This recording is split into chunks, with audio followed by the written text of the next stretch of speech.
Hello everyone and welcome back to part 5 of comparing the Kemper profiler with the TONEX. Chris is playing, What's I'm up? managing his tone. In this episode we're comparing the Mesa Dual Rectifier, the core amp tone, so no effects, absolutely nothing, just the amp and the head, the linked cabinet which is made for this exactly amplifier. And now in this episode we're going to use the Mesa Dual Rectifier Legendary. Chris, play me something. Let's just give it a short try.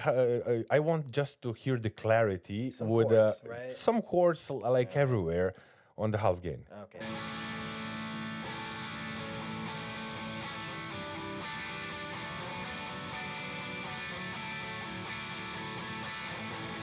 Even if this is a high gain amplifier,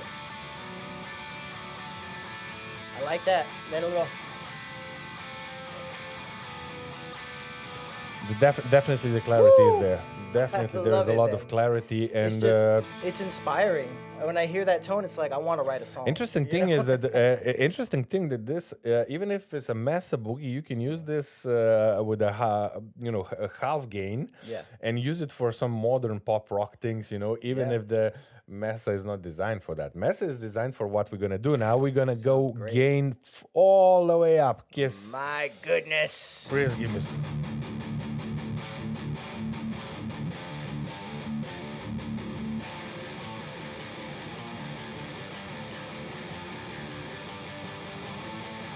I'll add you some metal.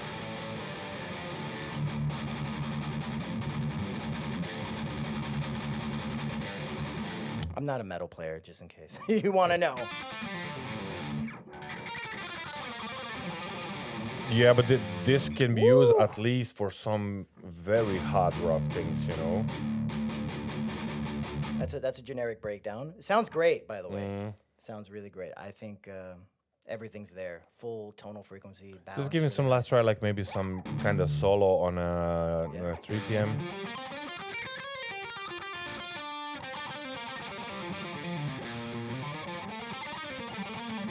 Yeah, but the thing with Mesa is for solo playing or wherever, you definitely want to use some boost pedal. Yeah. But But it sounded good just by itself, actually. But a boost pedal would really make it shine. Right? Exactly. There are some amplifiers which you don't have to use with the boost pedal for the solos, but Mesa, in my opinion, doesn't have that much compression. Yeah. I don't know why. Yeah. But for me, Mesa is like more like opened amplifier than the others. But that's what gives it its clarity, though, and it's very mid and bass focused usually.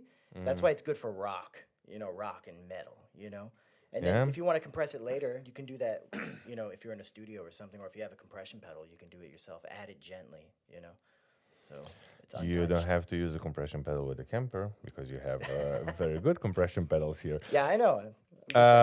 TONEX.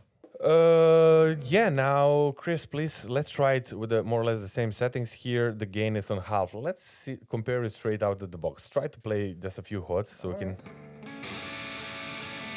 Oh, it's definitely more gain. More gaining. Still definition and clarity. A little muddy. Not as defined as the Kemper, but it's still great. Still usable.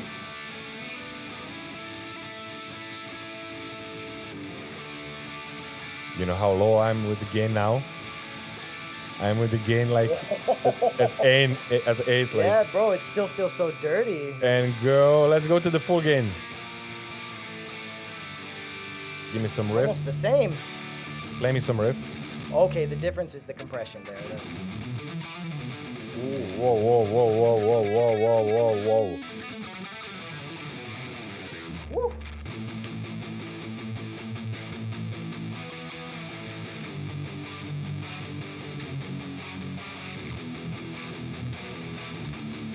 Like there's no difference between gain amount and full gain or at 3 o'clock, Yeah, I feel like the gain knob doesn't really help you form your tone as well, Let's add a bit of mid and the treble. Yeah, get it really, really spiky for me.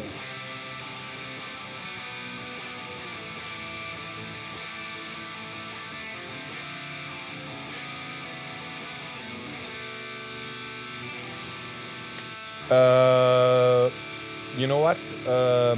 I'm impressed. To be honest, Yeah. I'm voting now, and I'm voting for TONEX. I'm going with the Kemper. Sorry, buddy. Really? Yeah, no, that was But the good just Mesa now. is made for what it delivers here. I know, but you know, you mentioned earlier the openness, and I was just like, Yes, yeah. I did, but you don't use Mesa for playing the John Mayer or the Santana. You use Mesa to play. Bro, I can do whatever I want. I trust you on that one. I can do whatever I want. I'm crazy. And the next part of the video and the last part of the video is going to be 5150 legendary PV for the metal, and we are not going to use any open chords in this one. No open chords. No open chords. See you in the last part of the video. Later.